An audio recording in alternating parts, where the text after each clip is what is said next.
এখানে এমন কোনো বাড়ি নাই যেখানে অত্যাচারিত বাড়ি আছে? জেলখানা, জেল, জুলুম, হত্যা এমন কোনো পরিবার নাই যারা এফেক্টেড না। আমরা উদ্বুদ্ধ হয়ে মুক্তিযুদ্ধে আমরা যোগদান করেছি। বিএনপি সামনের কাতার থেকে যুদ্ধ করেছে, কেউ সম্মুখ যুদ্ধে, কেউ আড়ালে, কিন্তু বিএনপি প্রতিটি কর্মী এই স্বাধীনতা যুদ্ধে কাজ করেছে। কারণ আমাদের নেতা জিয়াউর রহমান ছিলেন এমন একটা আকর্ষণ যে আমরা সবাই, ছেলে মেয়ে বোনা সবাই, আমরা রাজনীতিতে একটা নতুন দিক খুঁজে পেয়েছি।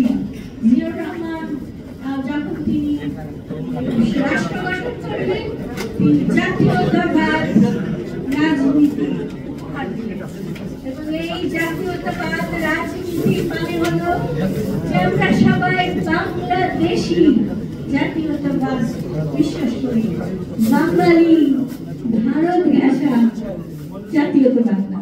এবং আমাদের দেশপ্রেম জিয়াউর রহমানকে যারা চিনেছে, আমি খুব কাছের থেকে দেখেছি। মওদুদ আহমেদ তার অত্যন্ত কাছের ছিলেন।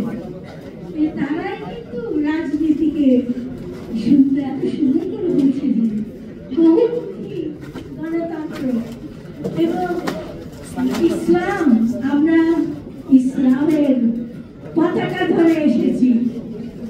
কনস্টিটিউশনে জিয়াউর রহমান ইসলাম যোগ দিয়েছেন। আমরা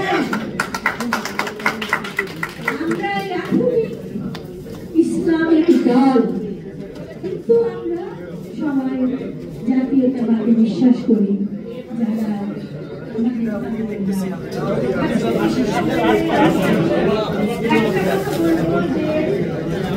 এই যে এখন এখানে এমন কোনো বাড়ি নাই যেখানে অত্যাচারিত বাড়ি আছে?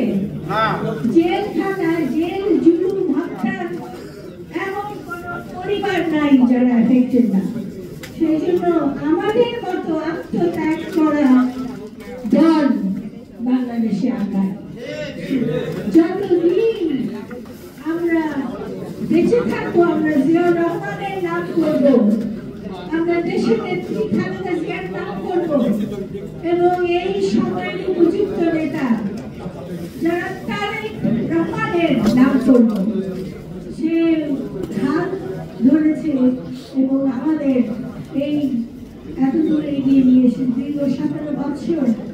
আমি জানি কি অবর্ণনীয় কষ্ট আমাদের এলাকায় মানুষ করেছে, কর্মীরা করেছে, ঘরে থাকতে পারে নাই। আমি এখন বলবো যে আমরা স্বাধীনতার এই জাতীয়তাবাদ এবং বহুদলীয় প্রবক্তা এইসব কিছু স্মরণ করবো। সেই সঙ্গে ছাত্র জনতার যে গান, যে তারা এই দেশকে দুঃশাসন থেকে আমাদের বাঁচিয়েছে, আলহামদুলিল্লাহ, এবং আমরা অবশ্যই তাদের সাহায্য করবো। আগামী প্রজন্মকে আমরা সাহায্য করবো আমাদের অভিজ্ঞতা। আপনাদের সবাইকে অনেক অনেক ধন্যবাদ।